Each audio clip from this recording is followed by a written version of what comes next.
लीजिए और कल जो हमने पढ़ा था वो निकाल लीजिए सबसे पहले।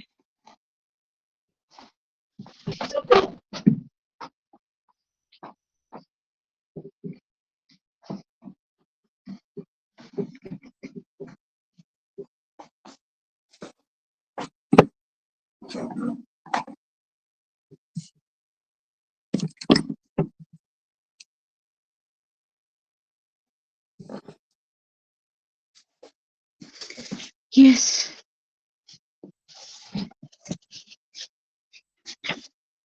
कल हमने क्या क्या पढ़ा था उसको थोड़ा सा रिवीजन कर लेते हैं। आप लोगों ने डिसाइड किया कि हम सब जो स्तुतियां हमने छोड़ दी हैं वो पढ़ें या नहीं?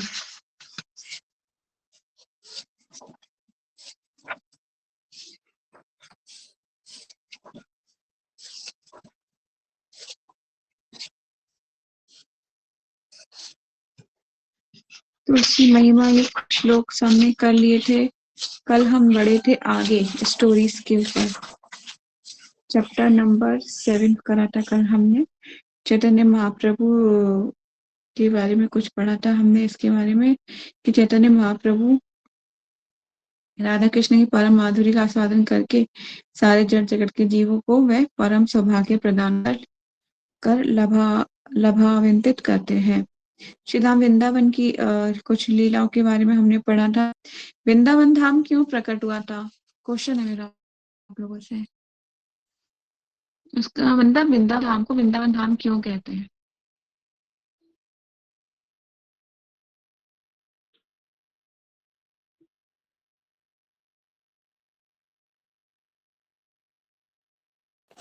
क्योंकि वहां व्रजा नदी। हाँ बोलो बोलो जयश्री बोलो।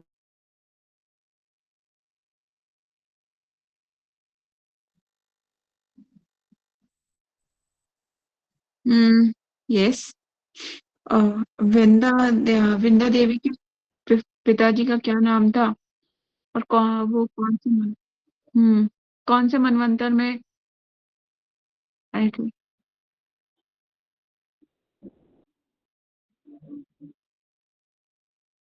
ईशा? नो, स्वयंभू मनवंतर में। स्वयंभू मनवंतर में, ठीक है। केदार राजा की कन्या के रूप में स्वयंभू मनवंतर में वृंदा के रूप में प्रकट हुई और इस वन में तपस्या करने के कारण इस स्थान का नाम वृंदावन पड़ा। ठीक है, मैंने कल भी आपको बोला था इसको इम्पोर्टेंट मार्क कर लीजिए, हाईलाइट कर लीजिए। दोबारा फिर से बोल रही हूँ, इसको हाईलाइट कर लीजिए। ठीक है, दूसरा एक और क्वेश्चन मैं आप लोगों से पूछने वाली हूँ।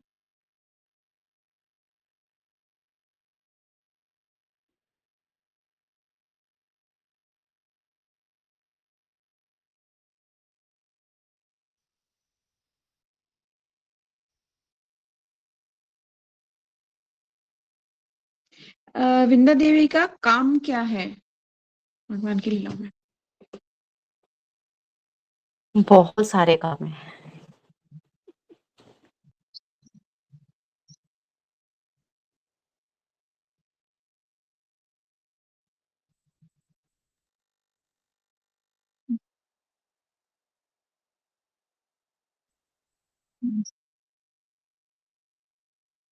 हम्म,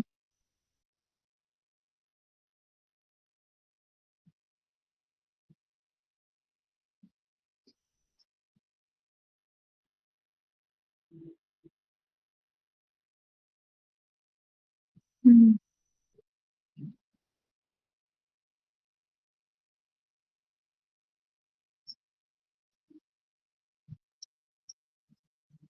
हम्म, यस। अगर इसको एक लाइन में आंसर करें तो आंसर ये होगा कि चंद्रभानु की कन्या के रूप में वे प्रकट हुई हैं और श्री कृष्ण के संदेश वाहक दूत और कुंजों की निर्माण व्यवस्था एवं आयुर्वेद में सुनिपुण है। राधा कृष्ण का करवाना ही वृंदा देवी का एकमात्र कार्य है। वे वास्तव में समस्त लीलाओं के मुख्य निर्देशक हैं। ठीक है, ये आपको मिलेगा स्टार्टिंग के पैराग्राफ में नीचे वाली लाइन। तो ये एक लाइन में इसका आंसर होगा कि वो क्या कहती है, राधा कृष्ण की लीलाओं को अरेंज करवाती है, उनको मिलन करवाती है उनका। बाकी की सारी सेवाएं तो उनके अंडर है ही, जैसे आपने बताया वो सब उन्हीं के अंडर में आती हैं। ठीक है। वृंदा देवी का आविर्भाव के बारे में हमने कल पढ़ लिया था। जैसे पहले हमने उन्हें बताया कि राजा केदार की पुत्री के रूप में प्रकट हुई थी वो। ठीक है। तो और इसके ऊपर का वर्णन सुनते हैं आगे। एक और क्वेश्चन है, वृंदा देवी ने धर्म को क्या श्राप दिया था? उन्होंने 3 बार श्राप दिया था कि तुम्हारा 3 बार क्षय हो जाए। उसके बाद देवता लोग प्रकट हो गए तो उन्होंने बोला था कि ये धर्म है, ऐसे करके आपकी परीक्षा लेने आए थे। तो फिर वृंदावन देवी ने उनको फिर पुनः जीवित कर दिया था। उसके बाद उन्होंने कहा था कि जैसे मेरे मुँह से 3 बार क्षय निकला है, वैसे ही धीरे-धीरे धर्म के जो पैर हैं वो कटते जाएँगे हर युग में, और वो ऐसे करके पूरी तरह से क्षय हो जाएगा।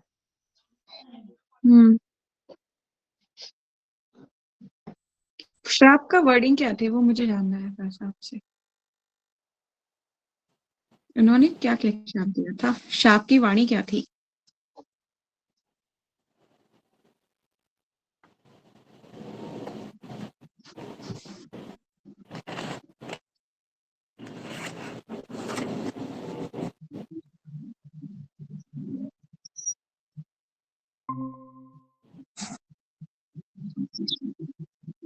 हम्म।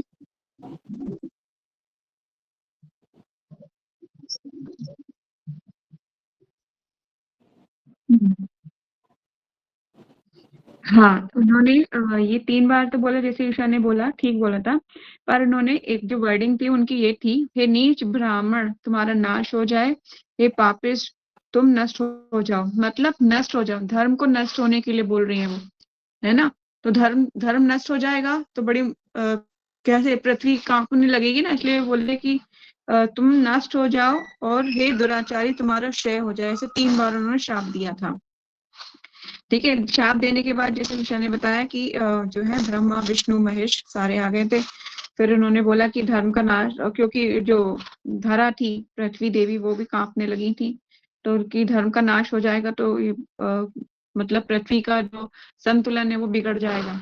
तो फिर क्रोध उन्होंने अपने को श्राप को वो किया था उसको, उन्होंने फिर कुछ कहा था कि श्राप तो मैंने दिया है, मैं उसको कर दूंगी, पर लेकिन जो मैंने श्रेय 3 बार बोला तो वो 3 काम तो होंगे। अब जैसे मुझे आपको मेरा क्वेश्चन ये है कि वो 3 जो है युग कौन से हैं और उन युगों में एक-एक पैर कैसे क्या-क्या एस्टेब्लिश होता है? कोई इसका आंसर करो।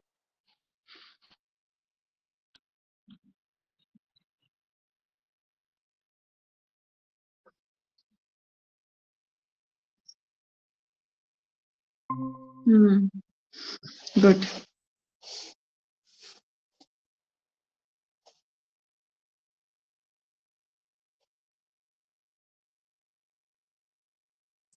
उन्होंने ये भी बोला था कि जो व्यक्ति बलपूर्वक पतिव्रताओं के साथ व्यभिचार करता है वे मातृगामी कहलाता है और उसे 100 ब्रह्म हत्या का पाप लगता है। जब तक सूर्य तथा चंद्रमा स्थित है तब तक वे कुंभीपाक नरक में असहनीय यातनाएं भोगता है। यमदूत उसके सिर पर लोहे के डंडे से प्रहार करते हैं। ये क्षणिक सुख लंबे समय तक दुख देने सर्वविनाश का कारण है। ठीक है। तो इस तरह से उन्होंने बहुत बड़ा श्राप दिया था। तो फिर अपने श्राप को उन्होंने कम करने के लिए बोला था, यदि मेरी तपस्या सत्य है, मेरा विष्णु पूजन सत्य है, तब उस पुण्य के प्रभाव से विप्रभा तुम तुरंत ही सुख से रहित हो जाए और मुझ में सत्य वर्तमान हो और मेरा व्रत एवं तप शुद्ध हो, तब उस पुण्य तथा सत्य के प्रभाव से ब्राह्मण कष्ट रहित हो जाए। यही सर्वात्मा भगवान नारायण एवं ज्ञानात्मक शिव सत्य है, तो ये द्विज संताप से रहित हो जाए। कह रही अगर मेरा तप सत्य है, मेरी पूजा सत्य है, तब आप जो है अपने से रहित हो जाए, मतलब दुखों से आपके कष्ट मिट जाए। या और यदि भगवान नारायण और ज्ञानात्मक शिव सत्य है, तो ये द्विज मतलब ब्राह्मण संताप से रहित हो जाए। तो इतना कहकर उन्होंने श्राप दिया था किसको? धर्म को। और फिर धर्म को ये कह के उन्होंने बचाया भी था। और उन्होंने एक चीज भी बोली थी, उन्होंने तक तपस्या कहाँ? वृंदावन में। ठीक है, तो बहुत तपस्वी हैं वृंदा देवी। चलिए आगे चलते हैं। श्रीमती तुलसी महारानी की जय। तो नेक्स्ट पढ़ते हैं 4 नंबर। वृंदा देवी श्री कृष्ण की संदेशवाहक। श्री वृंदावन लीला अमृत आ गया है। हाईलाइट वृंदा में कहा गया है कि समीर के समीप वॉइस खड़े थे क्रैक हो रही और स्वामी, अचानक उनकी बीच बीच में वॉइस क्रैक हो रही। वॉइस क्रैक हो रही है। अब ठीक आ रही है? हरे कृष्णा। श्री वृंदावन लीला अमृत में कहा गया है, एक समय श्री कृष्ण ब्रज में धीर समीर के समीप खड़े थे और अचानक श्रीमती राधा रानी के प्रति विरह की अनुभूति से उनका हृदय भर उठा। उनमें श्रीमती राधा रानी से मिलने की तीव्र इच्छा जागृत हो गई। उसी समय उन्होंने अपने मन की भावनाओं को वृंदा देवी को व्यक्त किया। किसने व्यक्त किया? भगवान श्री कृष्ण ने। कृष्ण कहे सुना बंदे, कहिए तो मारे, करु कृपा राधिका असी मिले वे अमारे। श्री कृष्ण कहते हैं, वृंदा तुम सुनो, मैं तुम्हें कह रहा हूँ कि किस प्रकार से राधिका मुझे आकर मिलेगी। श्री वृंदा के प्रति श्री कृष्ण ने निवेदन किया कि तुम राधिका को शीघ्रता पूर्वक ले आओ। तुम तुरंत ही श्री वृंदा राधिका के पास जाकर श्री कृष्ण के विरह का वर्णन करने लगी। श्री कृष्ण के दुख और व्याकुलता की कथा सुनकर राधिका का अचेतन होकर गिर पड़ी। राधिका राधा रानी क्या हुआ? अचेतन हो गई, मतलब बेहोश हो गई। सारी सखियों के सेवा करने पर भी राधिका की चेतना पूर्ववत हो गई, मतलब जब सबने सेवा करी तब वो ठीक हो गई। और वृंदा ने कहा, हे राधिके, तुम्हारे लिए ही श्री कृष्ण धीर समीर में खड़े हैं, जहाँ यमुना के तट पर सुगंधित समीर वायु धीरे धीरे बह रहा है और कृष्ण के वेणु को समीर वायु के स्पर्श के कारण राधा राधा ये ध्वनि उच्चारण हो रही है। आगे वृंदा देवी ने कहा, तुम्हारे लाइते हमारे पाटैया तिल, देख हरे देख अर्ध निशा अतीत है हईल, अतएव राई तुम्ही अमर वचन, सुनिया त्वरित वेश कहे रचन। श्री राधिका आपको लाने के लिए मुझे भेजा गया है और अर्धरात्रि व्यतीत हो गई है, अतः तुम मेरे वचनों को सुनो और तुरंत वेशभूषा धारण करो। तब ललिता आदि सखियों ने राधा रानी को विभिन्न वेशभूषा से सज्जित किया। तब राधा रानी ने, जो श्री कृष्ण की प्रेम की विनोदनी है, त्वरित ही सखियों के संग सुखपूर्वक निकुंज में गमन किया। अति आर्त हिया कुंजे ब्रजेंद्र नंदन, राधा कृष्ण बलि वेणु करे अनुसरण। वहां अत्यंत दुखी होकर ब्रजेंद्र नंदन कृष्ण राधा राधा बोलते हुए वेणु बजा रहे थे। अब उस ऐसा नहीं लग रहा आपको कि हम भगवान जो जो यहाँ पे बोला जा रहा है हम भी वो देख रहे हैं? ऐसी ध्वनि को सुनकर वृक्ष भानु सुता त्वरित वृंदा देवी के साथ चलने लगी। अत्यंत प्रगाढ़ अनुराग के कारण वे धीर समीर पहुंची और उन्होंने कुंज के भीतर कृष्ण का दर्शन प्राप्त किया। राधा का दर्शन करके कृष्ण के शरीर में नाना भाव उत्पन्न हुए, जैसे चंद्र दर्शन से समुद्र में लहरें बढ़ने लगती हैं। श्रीमती राधा रानी अति शीघ्र ही कृष्ण के निकट उपस्थित हो गईं और उन्हें देखकर कृष्ण ने परम स्नेह के साथ संभाषण किया। दोनों सखियों ने घेरा हुआ था और नाना हास परिहास होने लगा। दोनों एक दूसरे को देखकर मंद मंद हंस रहे थे और सखियां इसे देखकर आनंदित हो रही थीं। तब वहां से वे दोनों दिव्य आनंद में मग्न होकर कुंज की शोभा को देखते हुए चलने लगे। उनके आसपास गोपियां घिरकर चल रही थीं और बीच में श्री राधा कृष्ण सुहास्य प्रकट करते हुए चल रहे थे। कोई कुंज से पुष्प लाकर इन दोनों के अंग पर डालते और कोई श्री राधिका के समीप आनंद से रहते और उनके हाथों में तांबुल देते थे और तांबुल प्राप्त करने से वह आनंद विभूतित आनंद आनंद अनुभूति करती है। श्री राधिका तब कृष्ण के मुख में वे तांबुल दे देती हैं। ये देखकर सखीगण आनंद अनुभव करती हैं। भ्रमण करने के पश्चात वे सब निकुंज में वापस आए और विंदा देवी ने खाने हेतु अनेक व्यंजन अत्यधिक अनुराग से प्रदान किए। राधा कृष्ण ने उन व्यंजनों का आनंद स्वीकार किया और सब सखियों ने श्रेष्ठ धरा अमृत को ग्रहण किया। इस प्रकार से श्रीमती विंदा देवी के प्रयास से राधा कृष्ण का मिलन हुआ और सखियों समेत अनेक लीलाओं का संपादन किया। तो ये एक लीला थी जिसमें विंदा देवी ने श्रीमती राधा रानी और भगवान श्री कृष्ण को मिलाया। नेक्स्ट, श्री कृष्ण के साथ श्री विंदा देवी का विवाह। वृंदावन में प्रत्येक प्राणी भगवत प्राप्ति हेतु कार्यरत है। उनमें ही व्रज गोपी श्रीमती विंदा देवी है और वे वृंदावन में श्री राधा गोविंद मंदिर में निवास करती हैं। दोबारा पढ़ती हूँ लाइन को। वृंदावन के प्रत्येक प्राणी भगवत भक्ति हेतु कार्यरत है, जिनमें व्रज गोपी श्रीमती विंदा देवी है। विंदा देवी कौन है? व्रज की गोपी। वे वृंदावन में श्री राधा गोविंद मंदिर, ये आज भी मंदिर है, श्री राधा गोविंद मंदिर में निवास करती हैं। तो हम जब जाएंगे तो हम श्री राधा गोविंद मंदिर भी जाएंगे, ठीक है? शायद मैंने देखा है पहले। विंदा देवी श्रीमती राधा रानी का विस्तार है और विंदा देवी अपने आंशिक विस्तार रूप में वैकुंठ में तुलसी के रूप में विद्यमान है। क्या है विंदा देवी? वैकुंठ में तुलसी के रूप में विद्यमान है, ठीक है? और गोलोक में कैसी है वो? विंदा देवी गोपी के रूप में, है ना, वहां पर निवास करती है। श्री राधिका की अंतरंगा सखी है। वे कौन है? श्रीमती राधा रानी की अंतरंगा सखी है। कुछ चीजें ऐसी हैं जिनको आप हाईलाइट करते रहिएगा। वृंदावन वास्तविक रूप से विंदा देवी का स्थान है। वह वृंदावन की महारानी है, वृंदावन की मालकिन है। एक लीला में उन्होंने अपना सारा वृंदावन का यह राज्य श्रीमती राधा रानी के चरणों में समर्पित कर दिया, ठीक है? किसके चरणों में समर्पित किया था? श्रीमती राधा रानी के चरणों में। तब से श्री राधिका वृंदावनेश्वरी, क्या कहते हैं राधा रानी को? वृंदावनेश्वरी के नाम से जानी जाती है, ठीक है? वृंदावन की ईश्वरी श्रीमती राधा रानी।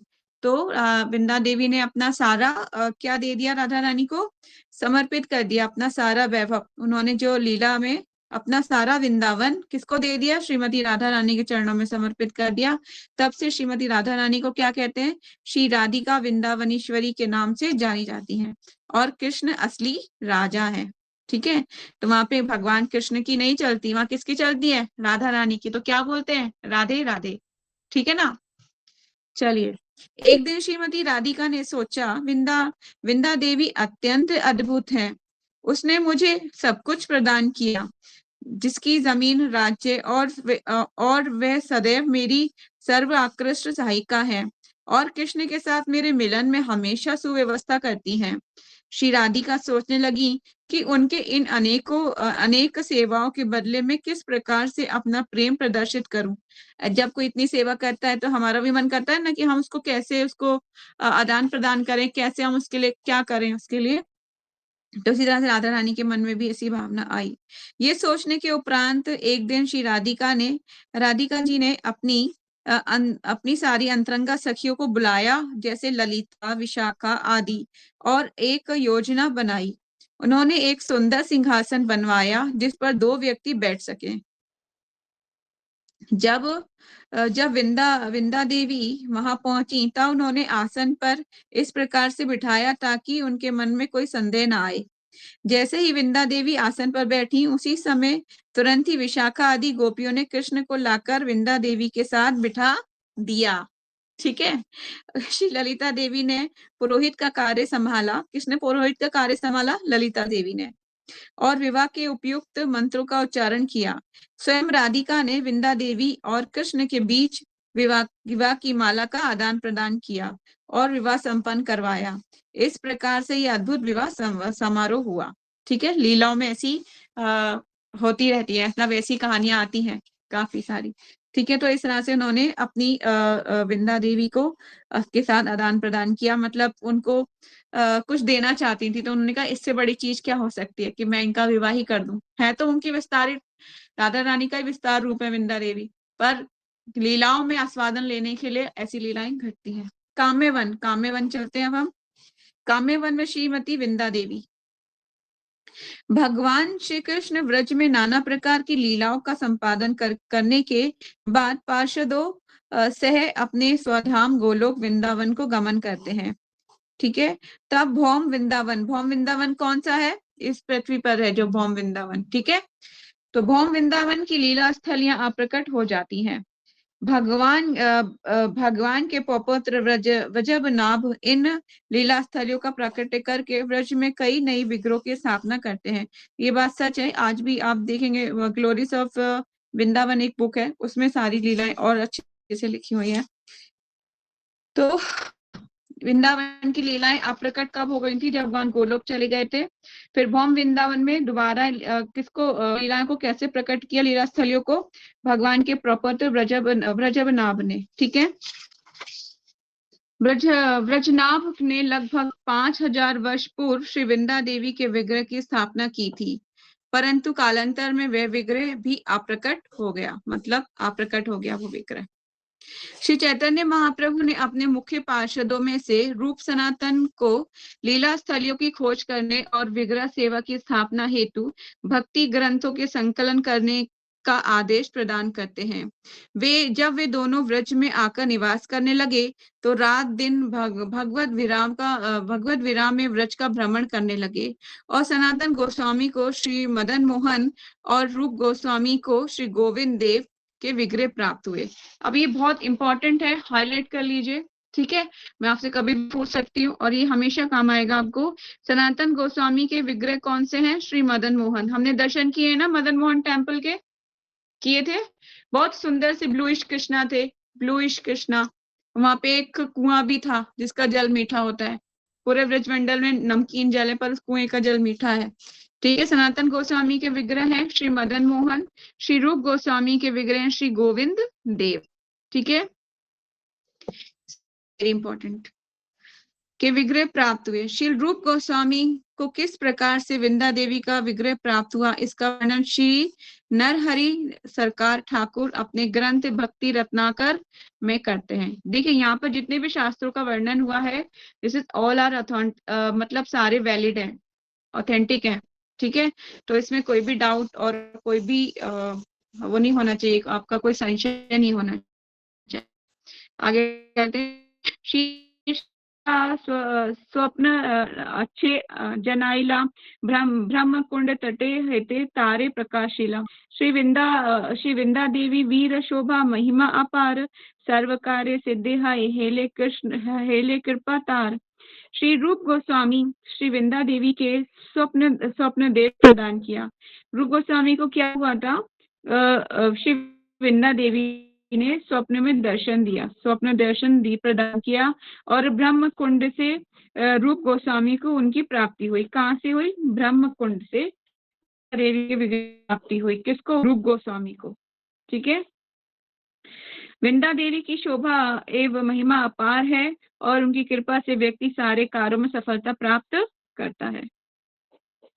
उनके सौंदर्य का वर्णन करते हुए आ गया है चूड़ा चारु मणि मुकुट विशोभिता मुद्रित्र देवी कण ध्वनि च दीप्ते पुरट विचरिते कुंडले हरिहरान निष्काम कांची सुहासा पूजा कर कतुला कोटि कांदी चा वंदे विंदा वनंतः सुचिर वासना शील गोविंद पार्श्व। श्री वृंदावन में श्री गोविंद देव जी के सामने श्री वृंदा देवी विराजित हैं। उनके सिर पर रत्नों का छत्र और मणि मुकुट है।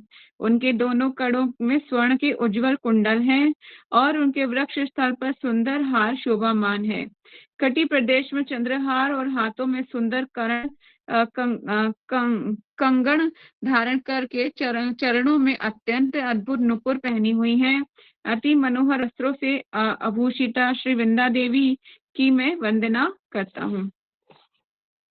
श्रीविंदाय पदामजे सुरा मुनि सकिले चापि भक्त्यानुवन्दम् प्रणाम सख्यवानम काल कलुषहरं सर्ववांछा प्रदश्च वक्तव्यं चात्र किं वनु यतनु भजते दुर्लभे देवलोके श्रीमद् विंदावने हर्षेण निवासति मुंजु सर्वसुखे विमुक्ते है। श्री देवगण और मुनियों द्वारा श्री देवतागण और मुनियों द्वारा सर्वदा श्री विंदा देवी वंदनीय है।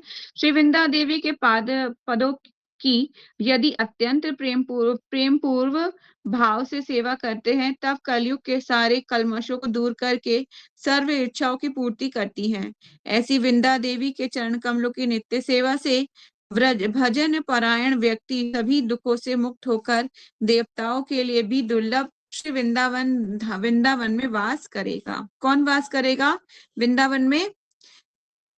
जिसने क्या है कि वृंदा देवी के चरण कमलों की नित्य सेवा कर रहा है, उनके भजन परायण व्यक्ति, ठीक है, सभी दुखों से मुक्त होकर देवताओं के लिए भी दुर्लभ, देवताओं के लिए भी दुर्लभ है ना, देवताओं के लिए भी दुर्लभ है, वो आके नहीं कर सकते, नहीं रह सकते, क्योंकि अगर देवता अगर आज, क्योंकि उन्हें अपना ऐश्वर्य अत्यंत प्रिय है, इसीलिए कहा जाता है शास्त्रों में, ऐसा आपको पढ़ने को भी मिलेगा कि कभी भी देवतागण इस भूमि को टच नहीं करते, उनके पैर हवा में रहते हैं, कभी भी टच नहीं करते, जहाँ टच कर लेंगे वो इस भूमंडल में रह जाएंगे, ठीक है।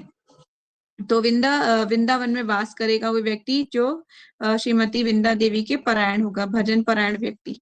वृंदावन के गोस्वामियों के अप्रकट होने के बाद मुस्लिमों के आक्रमण और अत्याचार के कारण व्रज के विग्रह को जयपुर में स्थानांतरित किया जा रहा था। जो व्रज के जो विग्रह थे वो कहाँ स्थानांतरित कर दिए गए थे? जयपुर में। जब भक्तों ने विग्रह को बैलगाड़ी में रखकर जयपुर जाते हुए काम्य वन में प्रवेश किया तब और रात्रि विश्राम के पश्चात दूसरे दिन वे उनको उठाकर ले जाने लगे, तब विंदा देवी का विग्रह 10 व्यक्तियों से भी नहीं उठा पा रहे थे, ठीक है, 10 व्यक्ति भी उनके विग्रह को नहीं उठा पा रहे थे। किसके? विंदा देवी के विग्रह को। तब भक्तों ने जाना कि श्री विग्रह अधिक भारी हो गए हैं और विंदा देवी व्रज को छोड़कर जाना नहीं चाहती। ये सच बात है, ठीक है, ये बात मैंने सुनी भी है। तब वहां वही मंदिर का निर्माण करके विंदा देवी की सेवा पूजा पूर्वक शुरू की। आज भी श्रीमती विंदा देवी काम्य वन में स्थित होकर भक्तों को अपने दर्शन कृपा प्रदान करती हैं। तो हम जाएंगे काम्य वन, ठीक है। तो काम्य वन में श्री विंदा देवी का क्या है? विग्रह है, जो उठा नहीं था, ले जा रहे थे उनके विग्रह को, तब भी वो उठा नहीं था क्योंकि वो वृंदावन छोड़ के नहीं जाना चाहती थी। श्री विंदा देवी का एकमेव कार्य है कि किस प्रकार से अधिकाधिक सुरम्य सुव्यवस्था करके श्री राधा कृष्ण की दिव्य लीला में आनंद वर्धन किया जाए। श्री वृंदावन में श्रीमती विंदा देवी वनों में कुंजों में सौंदर्य का वर्धन करने हेतु 6 ऋतुओं को निर्देशन प्रदान करती हैं। जो 6 ऋतु हैं उनको क्या करती हैं? निर्देशन देती हैं। श्री विश्वनाथ चक्रवर्ती ठाकुर श्री कृष्ण भावनामृत ग्रंथ में इसका विशद वर्णन करते हैं। श्री राधा माधव एक विशेष कुंज में परम आनंद में स्थित थे और वहां ललिता और विशाखा सखीगण भी उपस्थित थे। उसी समय नांदी मुखी और श्रीमती वृंदा देवी दोनों अलग अलग स्थानों में से आए और उस सभा में 6 ऋतु लक्ष्मी मूर्तिमान रूप में सेवा का अवसर प्राप्त करने के लिए उपस्थित हो गईं। उनको देखकर वृंदा देवी ने कहा, हे ऋतु लक्ष्मी गण, तुम श्री वृंदावनेश्वरी और वृंदावनेश्वर के प्रति हेतु अपनी अपनी शोभा के माध्यम से श्री वृंदावन के वनों के सौंदर्य को विभूषित करो। और वे सबको कहने लगी, हे वसंत लक्ष्मी, जो 6 ऋतु हैं उनको संबोधित कर रही हैं, हे वसंत लक्ष्मी, तुम गोवर्धन के निकटवर्ती रास स्थली का निवास करो। हे शरद लक्ष्मी, तुम यमुना, ये आप हाईलाइट करते जाइएगा कौन कौन सी ऋतु क्या क्या आदेश दे रही हैं। हे वसंत लक्ष्मी, तुम गोवर्धन के निकटवर्ती रास स्थली में निवास करो। हे शरद लक्ष्मी, तुम यमुना तटवर्ती कल्प तरुओं के समीप भूमि पर वास करो। हे वसंत एवं शरद ऋतुओं के प्रति आदेश प्रदान करने के पश्चात सारी ऋतु लक्ष्मियों को संबोधित करते हुए कहा, आप सभी पूर्ण रूपेण समर्पित होकर राधा कुंड की सेवा में करके धन्य हो जाओ। ठीक है, बाकी सबको उन्होंने बोला कि क्या करो, जाके राधा कुंड की सेवा में करके धन्य हो जाओ। श्री राधा कुंड के पूर्व में वर्षा, दक्षिण में शरद और पश्चिम में हेमंत और उत्तर में शीत रूप में, इंपॉर्टेंट मार्क कर लीजिए इसको, शीत रूप में रहने के कारण सभी वृक्ष आदि वसंत के प्रभाव से सुरम्य बने रहेंगे। सखीगणों के सह राधा कृष्ण की जल केली के नियमित ग्रीष्म ऋतु को आदेश प्रदान करके जल में निवास करने के लिए कहा। किसको कहा जल में निवास करने के लिए? ग्रीष्म ऋतु को। ग्रीष्म करके लक्ष्मी को बोला कि जल में निवास करने के लिए कहा। सारी ऋतु लक्ष्मियां श्रीमती विंदा देवी के निर्देशन श्रवण के उपरांत उन्हें प्रणाम अर्पित करते हुए अपनी अपनी निजी सेवाओं को आनंद पूर्वक संपादन करने के लिए निकल पड़ी। तो विंदा देवी सबको निर्देशन देती हैं, ये करना है, ये करना है, ये करना है। ठीक है, तो सारे कार्य उनकी अंडर में हो रहे हैं। एक बार विंदा देवी राधा कृष्ण को वृंदावन के वनों की शोभा का दर्शन करवा रही थी। श्री गोविंद लीला अमृत में श्री कृष्णदास कविराज वर्णन करते हुए कहते हैं, ततो विंदा टटवी विंदा सुप्रीता तत् दुत श्रियः दर्शयन्ती स्वप्नार्थो तत् भाषिता पुरोगता। श्रीमती विद्या देवी श्री राधा कृष्ण के आगे आगे चलते हुए षट ऋतुओं से अत्यंत मनोरम वृंदावन की शोभा को दिखाती हुई कहने लगी, हे राधा कृष्ण, ये सखियां एवं लीलाओं के लिए परम शोभामान वन है। ये इसी वन में विशेष ऋतु और विशेष पुष्प आदि प्रकट होते हैं। यह वसंत में माधवी और बकुला आदि पुष्प, ग्रीष्म में मलिका और वर्षा ऋतु में युथिका, केतकी आदि सदैव विद्यमान रहते हैं। शरद ऋतु में कमल पुष्प और हेमंत और शिशिर में असंख्य पुष्पों से ये वन विभूषित हो जाता है और परम शोभामान लगता है। आई डोंट नो कि मेरे मन में भी ऐसी इच्छा आई थी। तुलसी वन तो है मेरे पास, है ना, भगवान की कृपा से, क्यों ना तुलसी महारानी के पास ढेर सारे फ्लावर्स की लगाए जाएं। तो मुझे नहीं मालूम वो कैसे हुआ, पर अब तुलसी महाराज जैसे अब थोड़े दिन बाद देखें ढेर सारे फ्लावर्स होंगे तुलसी महारानी के गार्डन के पास। तो अब जैसे तुलसी महारानी बोल रही है ना कि मेरे वन के पास ये वृंदावन है और उसके पास के सारी ऋतुएं अलग अलग पुष्प खिला रही हैं, तो वो हम भी कोशिश कर रहे हैं कि तुलसी महारानी के पास ढेर सारे फ्लावर्स खिले। इस वृंदावन में जहां जहां ब्रह्मों के साथ केली गण और मयूर चातक, सारस, हंस, स्वर्ण चातक, शुष्क और भरद्वाज आदि आनंद में मग्न होकर आपके प्रेम से मनोमद होकर सदैव आप दोनों के गुण और यश का कीर्तन करते हैं। विंदा देवी के द्वारा प्रदर्शित इस वृंदावन की शोभा का दर्शन करके राधा कृष्ण ने विंदा देवी को भेंट के स्वरूप हार प्रदान किया और विंदा देवी के द्वारा वृंदावन की शोभा की सबने प्रशंसा की। क्या प्रदान किया भगवान श्री कृष्ण ने विंदा देवी को? भेंट एक हार प्रदान किया। ठीक है, नेक्स्ट लीला में चलते हैं। विंदा देवी की नारद पर कृपा। ब्रह्मा के मानस पुत्र देवर्षि नारद श्री कृष्ण की देवी सेवा प्रणाली को समझने हेतु शिव जी के पास जाते हैं और विनम्र याचना के द्वारा उनसे श्रवण करने के लिए तत्पर होते हैं। इस संवाद का विशद वर्णन पद्म पुराण में प्राप्त होता है, और जहाँ कहा गया है, शिव जी ने ब्रह्म मुहूर्त से लेकर रात्रि पर्यंत भगवान कृष्ण की सेवा का वर्णन किया। कब तक वर्णन किया उन्होंने? ब्रह्म मुहूर्त से लेकर और रात्रि पर्यंत तक भगवान श्री कृष्ण की सेवा का वर्णन किया। नारद विशेष रूप से श्री हरि की लीलाओं के बारे में जानना चाहते थे। हरे देना नंदिनी लीला श्वेताशु मिच्छामि तत्वता लीला मंजंताम सेवयो मानसा कुथु कथम हरिहि। नारद ने कहा, हे महादेव, मैं श्री राधा कृष्ण के देना निधि मतलब दैनिक लीलाओं के देना निदिन लीला यथा रूप में श्रवण करने का इच्छुक हूँ। उन लीलाओं को न जानकर मैं किस प्रकार उनकी सेवा करूंगा। इस प्रकार के वचन को सुनकर शिवजी ने कहा, हे नारद, मैं उन लीलाओं को नहीं जानता। शिवजी ने आगे कहने लगे, देना निदिन लीला कृष्णेर वृंदावने जाने, कहीं पे तुम्हार जहाँ तिहो स्थाने, अति दूर नाहे केशी तीर्थेर समीपे, सखी वृंद संगे आचे कृष्ण दासी रूपे। जहाँ जाना मी लीला हरे नारद तत्वतः, विंदा देवी समागच्छ सते लीला प्रवक्षति। अविदूर इति स्थानं केशी तीर्थ समीपतः, सखी संग व्रता शास्ते गोविंद परिचारिका। हे नारद, मैं श्री कृष्ण की नित्य लीलाओं से अवगत नहीं हूँ। तुम यहाँ से वृंदा देवी के पास जाओ और उन लीलाओं के विषय में तुम्हें वर्णन करेंगी। वे गोविंद का परम सेविका श्री वृंदा देवी यहाँ से निकट तीर्थ केशी तीर्थ के समीप सखियों के साथ निवास करती हैं। शिवजी से ये सुनकर उन्हें प्रणाम करने के पश्चात आनंद चित्त से वृंदा के आश्रम में गए। कौन गए? नारद मुनि। श्रीमती वृंदा देवी ने नारद को देखा और कहा, आपका यहाँ आने का प्रयोजन क्या है?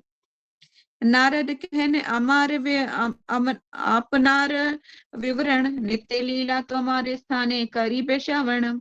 स्वयं भगवान कृष्ण ब्रजेंद्र नंदन वृंदावन धामे करे नित्य विलासन। से लीला सुनीते मोर लुब्ध है मन, कृपा करी सोई लीला कहे कथन। नारद ने कहा अपना आने का प्रयोजन बताते हुए कहा, हे विंदे, मैं आपसे भगवान की नित्य लीलाओं का श्रवण करना चाहता हूँ। स्वयं भगवान ब्रजेंद्र नंदन कृष्ण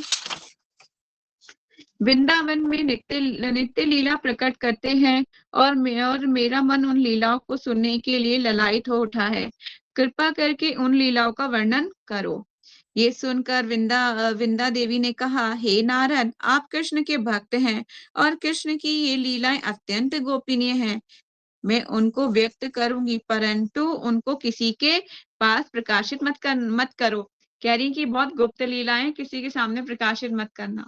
श्री विंदा उवाच, मध्ये वृंदावने रम्ये प्रचाशात कुंज मंडिते कर्प वृक्ष निकुंजे तु दिव्य रत्नमय गृहे। वृंदावन के मध्य स्थल में चारों ओर 500 कुंजों द्वारा सुशोभित एवं रमणीय निकुंज के अंदर दिव्य रतन में गृह में श्री राधा कृष्ण स्थित हैं। ठीक है। नारद ने कहा, हे वृंदा देवी, आपका निवेदन है कि मैं किस प्रकार से इन लीलाओं का दर्शन प्राप्त कर सकूंगा। इस जिज्ञासा को सुनकर वृंदा ने कहा, राधा कृष्ण लीला हाय अति गोपनीय से सपने दर्शन यहाँ ना पाए देवगण। ब्रह्म शिव अंतर गोचर यहाँ नाय लक्ष्मी अगम्य से हे कृष्ण लीला है। राधा कृष्ण की लीलाएं अत्यंत गोपनीय हैं। कैसी है? Most confidential. स्वप्न में भी देवता उनका दर्शन नहीं प्राप्त कर सकते। मतलब स्वप्न में भी कौन नहीं प्राप्त कर सकते? देवता उनका दर्शन नहीं प्राप्त कर सकते। ब्रह्मा शिव जी को भी इनका ज्ञान नहीं। इतना ही नहीं, बल्कि ये कृष्ण लीलाएं लक्ष्मी की समझ से परे है। ठीक है, लक्ष्मी जी की समझ से भी परे है ये ज्ञान।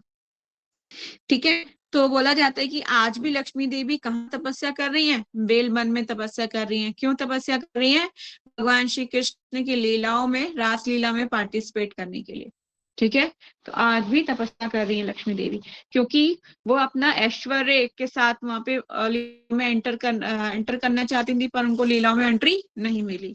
उनको ऐश्वर्य को त्याग करना पड़ेगा, वो तपस्या कर रही है वहां पर। हे नारद, तुम कैसे देख पाओगे? केवल कोई भाग्यवान ही राग मार्ग से भक्तों के होकर देख पाता है। कैसे देख पाएगा कोई? ब्रज भक्तों के अनुगत होकर, मतलब ऋषि ब्रजवासी के अनुगत होकर। ऐसे नहीं देख सकते हम राधा कृष्ण की लीलाओं को, इस पॉसिबिलिटी ही नहीं है। ठीक है। स्वसुख छाड़िया कृष्ण सुख वाचे मने, अति गाढ़ लोभे पाए पाए से लीला दर्शने। यदि कोई स्वसुख को त्याग कर कृष्ण सुख की तीव्र इच्छा मन को में करता है, तब अत्यंत प्रगाढ़ कृष्ण प्राप्ति की लालसा से ही उन लीलाओं का दर्शन किया जा सकता है। अत्यंत होना चाहिए। क्या अत्यंत होना चाहिए? इच्छा मन में होनी चाहिए, और हमें भक्तों के अनुगत होना पड़ेगा, तभी हम इनको समझ पाएंगे लीलाओं को। इसके पश्चात नारद मुनि ने ब्रज में निवास करके भजन करने का निश्चय किया। तब नारद ने वृंदा देवी का सम्मान परिक्रमा की और उन दिव्य लीलाओं को देखने की उनके अंदर क्या हुए? उत्कंठा जाग उठी। तब नारद वृंदावन परिक्रमा का में भ्रमण करने लगे। ठीक है। नारद मुनि क्या करने लगे? वृंदावन में परिक्रमा का भ्रमण करने लगे। तो बोला जाता है कि देवी देवता अदृश्य रूप में वृंदावन में परिक्रमाएं करते हैं, भ्रमण करते हैं। ठीक है। तो ऐसा हो सकता है आपके आसपास से ही कोई नारद मुनि निकल जाए, कोई निकल जाए, आप उन्हें पहचान ही नहीं पाओ। दिस इज ट्रू, मतलब ऐसा होता है। ऐसा कुछ लोगों का एक्सपीरियंस रहा है कि उनको ऐसा अनुभूति हुई है कि जैसे प्रभुपाद जी कुछ लेक्चर्स में बोलते थे। एक बार एक लेक्चर ऑर्गेनाइज हुआ था प्रभुपाद जी का पंडाल प्रोग्राम, और उसमें सारे डिसाइपल ने अरेंजमेंट किया था। तो कोई आया नहीं था उस पंडाल में, तो सारे डिसाइपल बहुत डिसअपॉइंट हो गए थे कि Prabhupada ji, I am really sorry, कोई आया नहीं हमारे इस प्रोग्राम में। तो प्रभुपाद जी ने बोला, कौन कहता है नहीं आया? नारद आए थे, शिव आए थे, ब्रह्मा आए थे, आपने उन्हें देखा नहीं।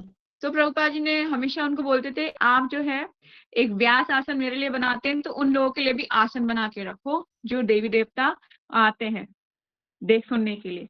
ठीक है। तो दिस इज ट्रू, ये बात सच है। जब ब्रज भूमि जय जय वृंदावन, जय रास स्थली जय गिरी गोवर्धन, जय ब्रजवासी वृंद जय गोपी गण, जय राधा सखी वर्ग अमर जीवन, जय राधा कृष्ण लीला सुमदरति, कृपा करी दर्शन तेहे मोर पति। वृंदावन में भ्रमण करते करते नारद गिरी गोवर्धन के निकट आए। भगवत लीला स्थलियों और कुंड आदि को देखकर आनंद से विह्वल उठे। गोवर्धन को देखकर गोपियों द्वारा वर्णित हरिदास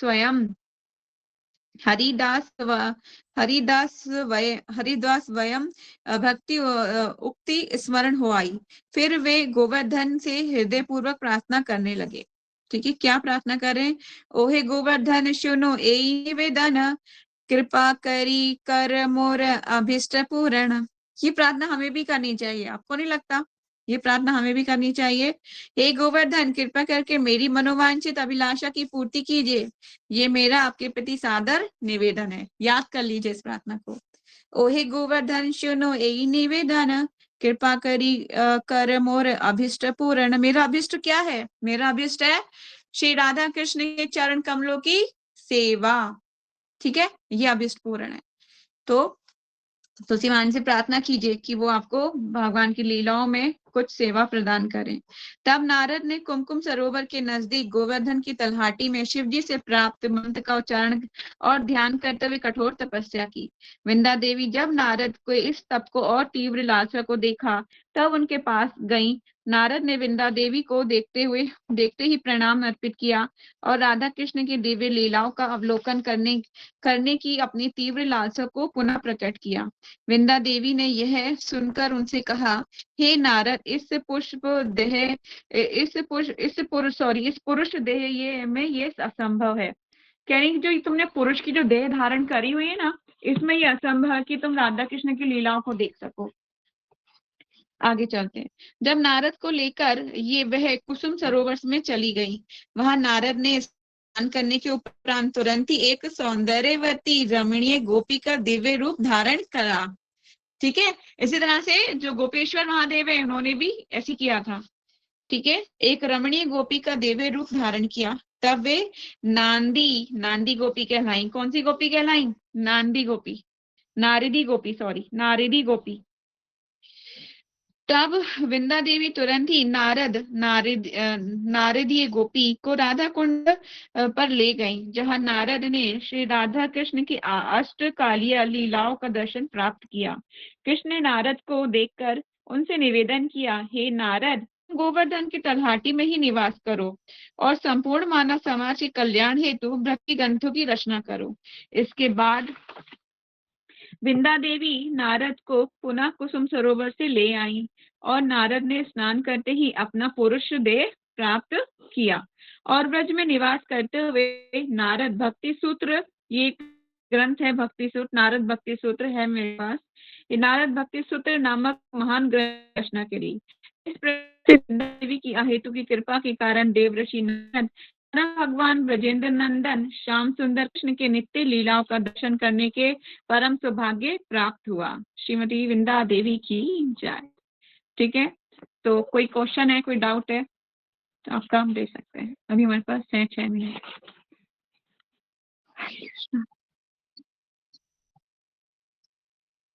अष्टकालीय लीला, जहां तक मुझे मेरी अंडरस्टैंडिंग है, अष्टकालीय लीला जैसे भगवान ने किया था ना, मतलब वो जो लीलाएं की थी कालिया के ऊपर, वो ही अष्टकालीय लीला है, वो लीला नहीं नहीं, उसके एक ऊपर मिनट मैं अष्टकालीय बोल, लीला। अष्टकालीन अष्टायम सेवा को बोलते हैं। अष्टायम सेवा जो कि ब्रह्म मुहूर्त, इसमें लिखा भी है ना, ब्रह्म मुहूर्त से लेकर रात्रि पर्यंत, सुबह से ब्रह्म मुहूर्त से नहीं लेकर जो भी सेवाएं होती हैं उनको नहीं नहीं, बोला ये जाता है। अष्टकालीय लीला है, ये अष्टकालीय लीला है, सेवा नहीं है, ये लीला कालीन है। मीन्स की काल ही बोला जाता है ना, वो काल को ही बोलते हैं ऐसे, अष्टायम सेवा को अष्टकालीय बोलते हैं।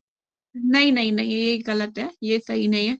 मैं आपको एक बार और उसके बारे में देख के बताऊंगी, पर जहां तक मेरी लीलाएं, अष्टकालीय लीला भगवान की जितनी लीलाएं हैं, अष्टकालीय लीला भी है ना भगवान की, जो भगवान ने डांस किया था, मैं एक बार क्लियर करके आपको बताऊंगी, ठीक है। ये वो पर वो कालीन नहीं है है। जो दीदी ने बोला है, पर वो नहीं, दीदी आप जो बोले वो नहीं है, वो अष्टकालीन टोटली काल नहीं है। को मीन्स की समय में किया जाता है ना, इसमें लिखा भी आया है कि ब्रह्म मुहूर्त से लेकर रात्रि पर्यंत तक जो सेवाएं हैं उनको देखना चाहते थे नारद जी, तो उन्होंने बोला कि अष्टकालीन सेवाएं, तो उसको अष्टायन सेवा भी बोलते हैं। मीन्स की सुबह से लेकर रात्रि उनके शयन पर्यंत तक जो सेवाएं की जाती है मैं उनको देखना चाहता हूँ।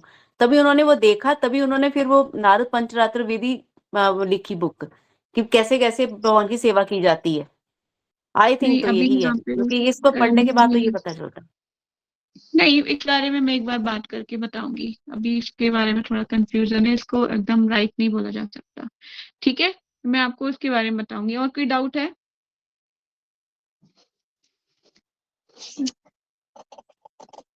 एक क्वेश्चन मेरा है, हाँ जी।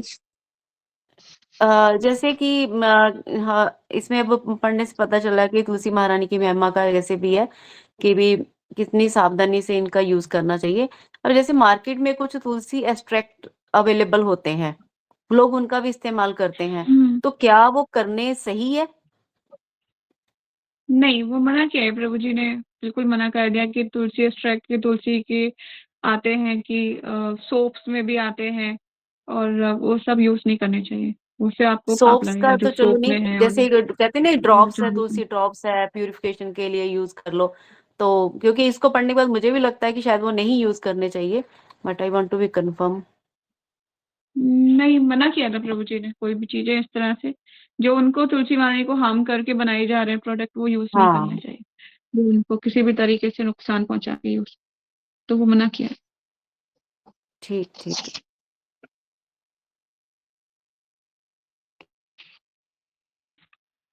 यस, और कोई क्वेश्चन जयश्री?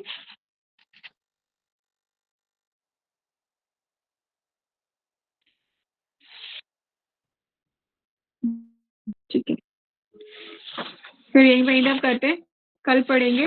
और जो इसमें सूक्त है, एक बार आप मुझे बता दीजिएगा, मुझे लगता है कि वो हमें स्तुतियां छोड़ रहे हैं, हम जो स्तुतियां, वो मतलब एक तरीके से वर्शिप ही है तुलसी महारानी की, है ना, जो इसमें अष्टकम है और सारी हैं स्तुतियां, जब हम बुक्स पढ़ ही रहे हैं तो हमें वो उसको भी कंप्लीट कर लेना चाहिए, जहां तक मुझे लगता है। बाकी अगर सब एग्री होंगे तब पढ़ेंगे, अदरवाइज फिर मैं अपना कंप्लीट कर लूंगी, ठीक है। तो फिर कल करते हैं। और कोई किसी का क्वेश्चन? ईशा, कोई क्वेश्चन है? नहीं, ठीक है। यही वाइंड अप करते हैं। वांछा कल्पतरुभ्यश्च कृपा सिंधु वैवच पतितानां पावनेभ्यो वैष्णवेभ्यो नमो नमः। अनंत कोटि वैष्णव भक्त विंद की जय। नामाचार्य दास ठाकुर की जय। जगत गुरु श्रील प्रभुपाद की जय। निताई गौर सीतानाथ प्रेमानंदे। हरि हरि बोल। हरे Krishna. Thank you so much for joining. हरे कृष्ण माता जी, प्रणाम। हरे कृष्ण।